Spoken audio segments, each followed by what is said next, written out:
Hello বন্ধুরা, horror স্টোরিতে আপনাদেরকে স্বাগতম। আজকের গল্পটির নাম শেষ ঘরের দরজা। ভিডিওটা স্কিপ না করে পুরোটা দেখবেন। গ্রামের নাম চরকালা।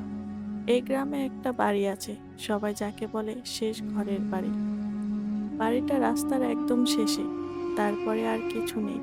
না ঘর, না আলো, না মানুষ, শুধু শ্মশান আর নদীর কালো পানি। লোকজন বলে এই বাড়ির শেষ ঘরটা রাতে বন্ধ থাকে না। ভিতর থেকে কেউ দরজায় টোকা দেয়, কিন্তু কেউ খোলে না। সুমাইয়া শহর থেকে এসেছে, তার বাবার বদলি হয়েছে এই গ্রামে। প্রথম রাতেই তার ঘুম আসছিল না। বাড়িটা অদ্ভুত ঠান্ডা, দেয়ালে ছোপ ছোপ দাগ, যেন কেউ নখ দিয়ে আঁচড় কেটেছে। রাত 1:33। হঠাৎ দরজায় টক টক আওয়াজ। সুমাইয়া চমকে উঠল। আওয়াজ আসছে শেষ ঘর থেকে। সে বাবাকে ডাকলো, আব্বু, শব্দ পাচ্ছ? বাবা বিরক্ত হয়ে বললেন, বাতাস হবে, ঘুমাও। কিন্তু বাতাসে দরজায় টোকা দেয় না। পরদিন সুমাইয়া গ্রামের এক মেয়েকে জিজ্ঞেস করলো, শেষ ঘরটা কেন তালা দেওয়া? মেয়েটা ফিসফিস করে বলল, ওটা তালা না, ওটা বন্ধ করলেও খুলে যায়। কারা থাকে? মেয়েটা চোখ নামিয়ে বলল, যারা ঠিকমতো মরতে পারেনি। সুমাইয়ার বুক কেঁপে উঠল। দ্বিতীয় রাত, রাত 2:10। আবারও দরজায় টক টক শব্দ। এবার শব্দটা জোরে।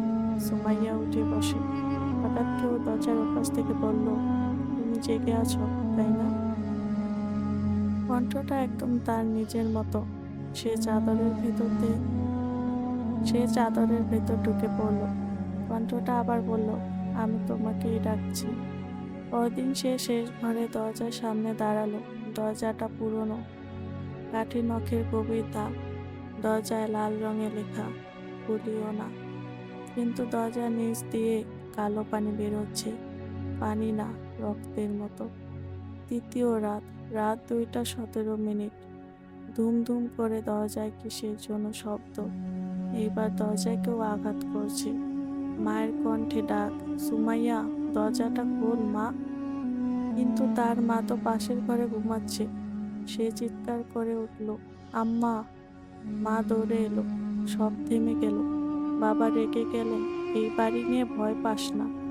কিন্তু সেই রাতেই বাবা আয়নার সামনে দাঁড়িয়ে নিজেই নিজের সঙ্গে কথা বলছিল। চতুর্থ দিন গ্রামের এক বৃদ্ধ বলল, এই বাড়িতে 17 বছর আগে একটা পরিবার মারা যায়। মেয়েটা ঠিক তোমার বয়সী ছিল। কিভাবে? বৃদ্ধ ফিসফিস করল, শেষ ঘরে ওদের আটকে রাখা হয়েছিল, জ্যান্ত। সুমাইয়ার মাথা ঘুরে গেল।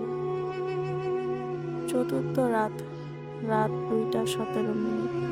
এবার আর দরজায় আওয়াজ নেই, বরং ঘরের ভেতর পায়ের শব্দ, ধপধপ। সুমাইয়া আয়নার দিকে তাকালো।